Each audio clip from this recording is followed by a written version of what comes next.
L'aéroport Toulouse-Blagnac, le partenaire des entreprises du Grand Sud-Ouest, vous présente le Club Éco d'Objectif-News.tv.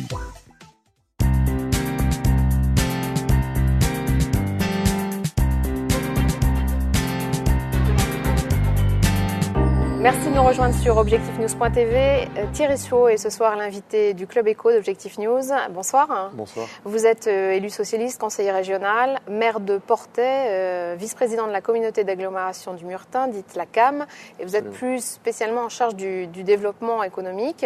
Alors on sait que cette communauté d'agglomération est assez convoitée en ce moment, en raison notamment de la réforme de la carte territoriale. D'abord, pour mieux situer économiquement le poids de Portet et de la communauté d'agglomération, combien d'entreprises et quel type de tissu économique ? 4 400 entreprises environ, 20 000 emplois, 17 zones d'activité pour les 14 communes de la communauté d'agglomération. Des entreprises dont le type le plus marquant est l'entreprise commerciale. Tout le monde connaît le centre commercial de Portet-sur-Garonne, tout simplement.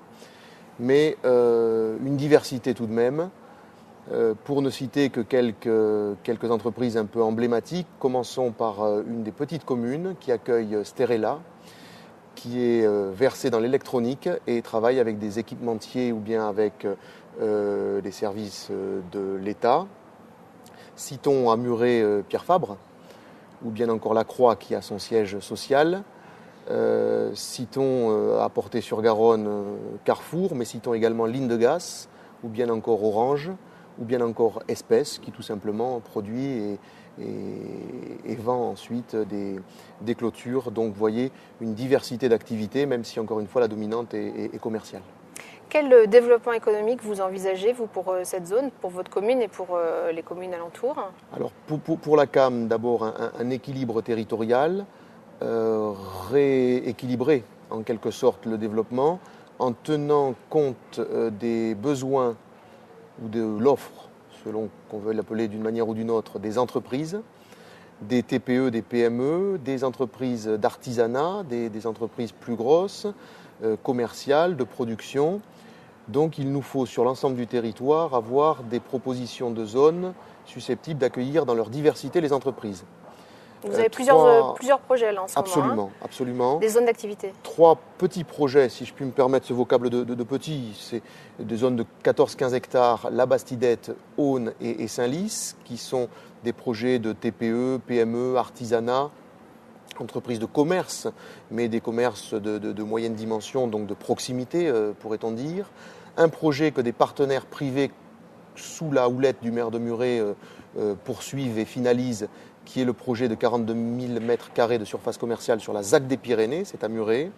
Et puis des projets ensuite qui sont des projets d'extension de zones existantes. Nous avons sur le centre Carrefour, en perspective d'une requalification qualitative de cette zone-là, des projets. Et puis nous regardons de très près l'évolution de l'aérodrome de Francazal, puisque l'aéroport, s'il se maintient et si l'aviation d'affaires réussit à percer dans le territoire, ça pourrait être là l'amorce d'une reconversion économique progressive du tissu portésien, donc une foultitude de projets. J'ajoute une petite zone conceptuelle, si j'ose dire, entre Roquette et Pinsaguel, la zone de Borde-Blanche, sur lequel nous avons un travail autour d'une logique d'écologie industrielle. On sent la volonté pour vous de diversifier l'économie. Oui. C'est une zone aussi qui n'est pas forcément très, très belle. Comment vous envisagez, peut-être pas requalification, mais l'avenir de toute cette zone commerciale ? Alors très belle, le conseiller régional très impliqué dans les questions d'environnement, d'un seul coup vous dirait, mais écoutez, tout le corridor Garonne est magnifique, mais vous parlez bien des zones économiques qui ne sont pas très belles. Nous avons des projets de requalification. Dans ces projets de requalification, pour lesquels nous n'avons pas encore avancé des budgets, mais qui sont aussi portés par les communes, et la commune de Portet porte un projet de requalification sur la zone dite de l'Europe, où est le centre Carrefour notamment. Nous avons un projet qui est chiffré aujourd'hui à 11 millions d'euros, en partenariat avec le Conseil général, la CAM, la commune de Portet, mais également les partenaires privés. Et là, nous comptons travailler à l'insertion dans un milieu d'habitat de cette zone économique, comment les relations entre les habitants et la zone économique sont maîtrisées, sont pacifiées, sont apaisées, et puis en même temps donc revitaliser, redynamiser, redonner du lustre à cette zone qui a un nom, qui a un renom, mais qui est vieillissante. Il y a en ce moment une réforme dont on parle beaucoup dans les collectivités locales, c'est le schéma départemental de coopération intercommunale, donc sous l'égide du préfet. Dans ce cadre, la CAM est assez convoitée, enfin en tout cas, beaucoup de questions se posent de savoir vers qui elle va aller, plutôt vers la communauté urbaine. Ou bien qui viendra vers elle. Ou qui viendra vers elle. Alors dites-nous, quels sont vos projets en la matière? Est-ce que votre intérêt aussi c'est de grossir, d'intégrer peut-être de nouvelles communes? La CAM tout d'abord, c'est une communauté de service au départ, qui tardivement, 3-4 ans après, se lance dans ses compétences obligatoires transport d'Eveco, sous ma responsabilité. Et je crois que nous avons fait depuis 3 ans du bon travail. Elle doit, si elle veut résister, si elle veut conforter sa position, si elle veut se poser dans le paysage de l'intercommunalité tel qu'il sera dessiné demain, c'est-à-dire face à la perspective d'une métropole côté Toulouse, aux côtés du Sicoval également, elle doit se donner un poids qui est un poids économique.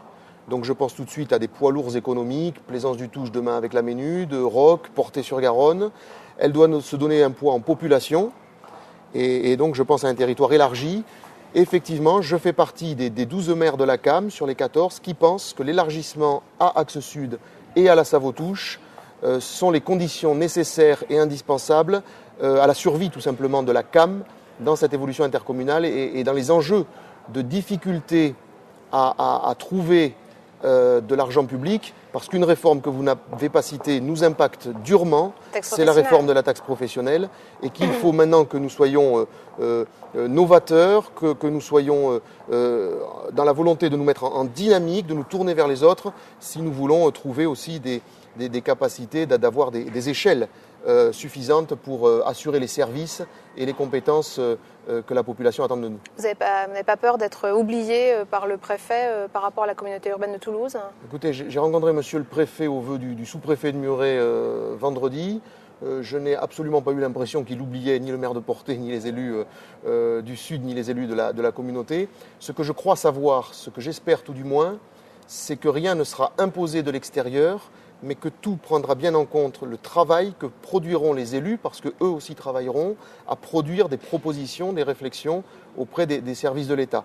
Et en l'occurrence, je me fais fort, avec les 11 collègues que je citais, de produire un certain nombre de propositions. Alors vous avez aussi des fonctions très politiques au sein du Conseil régional, puisque vous êtes président du groupe socialiste. Absolument. Quelles sont vos ambitions politiques personnelles?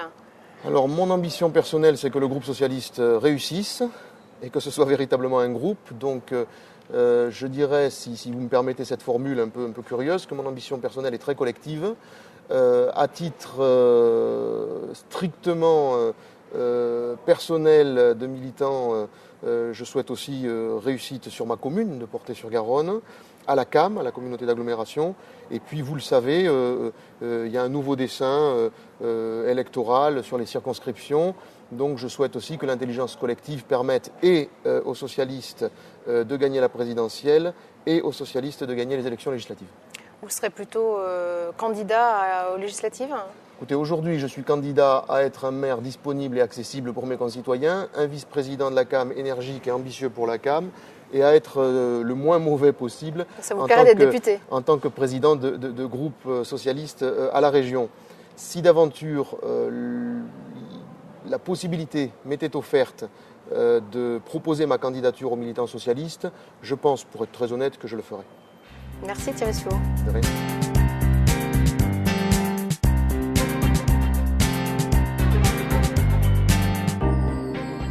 L'aéroport Toulouse-Blagnac, le partenaire des entreprises du Grand Sud-Ouest, vous présente le Club Éco d'Objectif News.tv.